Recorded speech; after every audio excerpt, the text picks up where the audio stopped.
కోల్కతాలో విపక్షాలు గర్జించాయి. మోడీని గద్దె దింపడమే లక్ష్యమని ప్రకటించాయి. మోడీ నియంత పాలనకు చెక్ పెట్టి దేశ ప్రజలకు అచ్చేదిన అందిస్తామని చెప్పాయి. ఇక కోల్కతాలో బెంగాల్ సీఎం మమతా బెనర్జీ ఆధ్వర్యంలో జరిగిన సభలో పాల్గొన్న బీజేపీయేతర పార్టీల నేతలు దేశం కోసమే ఏకమవుతున్నామని చెప్పారు.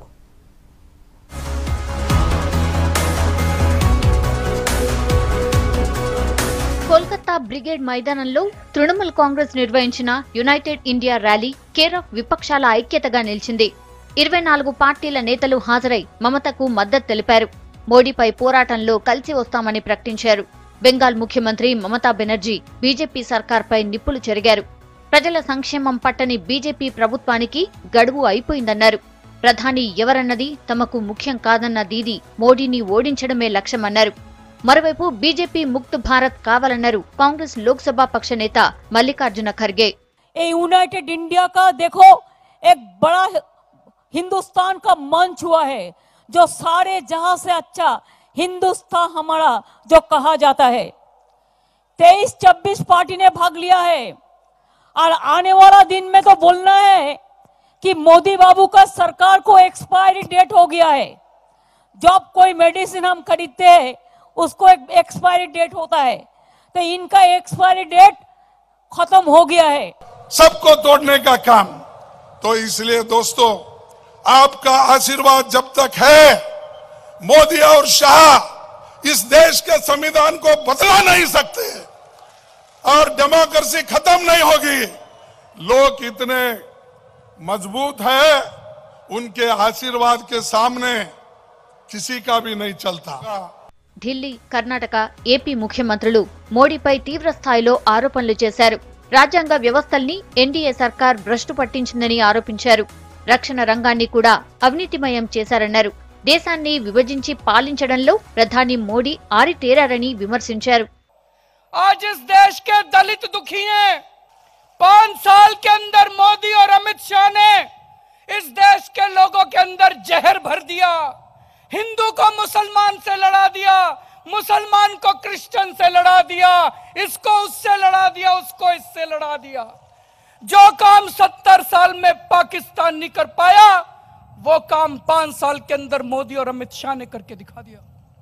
The most ridiculous part, and which has become a national issue today, I urge all the non-BJP leaders to join hands together and to root out BJP, which gave the country non-democratic, anti-constitutional and non-responsive administration.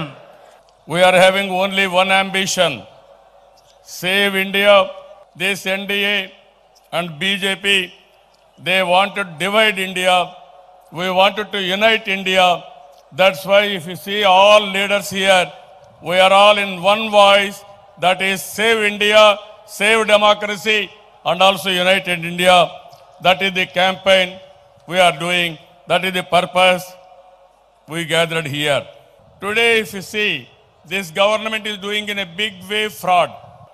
In this meeting, we are warning central government. Under the same time, there is a special status also.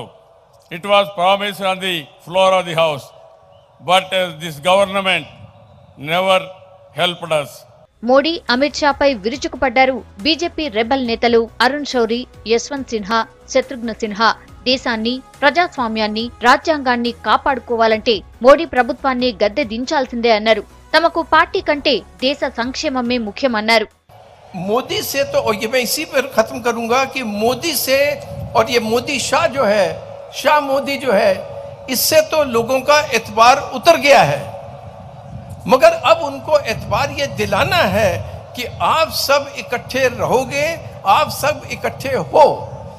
इसलिए ममता जी ने ये जो initiative लिया है कि सबको साथ लाना, ये बहुत मुबारकमंद है। ये पहली सरकार है जो आंकड़ों को बढ़ा चढ़ाकर पेश कर रही है। उसके अलावा समाज को तोड़ने का, देश को छिन्न भिन्न करने का इनका इरादा है। आप जानते हैं कि आप इस सरकार का अगर विरोध करते हैं तो तुरंत ये कहा जाता है कि आप देशद्रोही हैं। भारतीय जनता पार्टी में हूं और अभी अभी मेरे बड़े भाई, देश के भूतपूर्व और अभूतपूर्व वित्त मंत्री और विदेश मंत्री स्टेट्समैन यशवंत सिन्हा जी कह रहे थे कि अब इसके बाद तुमको पार्टी से जरूर निकाल दिया जाएगा। मैं कहता कोई बात नहीं, क्योंकि मेरा अपना मानना है और मैं इस बात को बखूबी जानता हूं कि मैं भारतीय जनता पार्टी में अगर हूं भी तो उससे पहले मैं भारत की जनता का हूं। मेरी जवाबदेही, मेरी जिम्मेदारी भारत के जनता के प्रति है। టీఆర్ఎస్, వైసీపీ, వామపక్ష పార్టీలు, బీజేడీ మినహా దాదాపుగా బీజేపీయేతర పార్టీల ప్రతినిధులు అంతా సభకు వచ్చారు. డీఎంకే చీఫ్ స్టాలిన్, ఆర్జేడీ ముఖ్య నేత తేజస్వి యాదవ్, నేషనల్ కాన్ఫరెన్స్ నేత ఫరూక్ అబ్దుల్లా, జేఎంఎం నేత హేమంత్ సోరెన్ కూడా మోడీ సర్కార్పై ఘాటైన ఆరోపణలు చేశారు.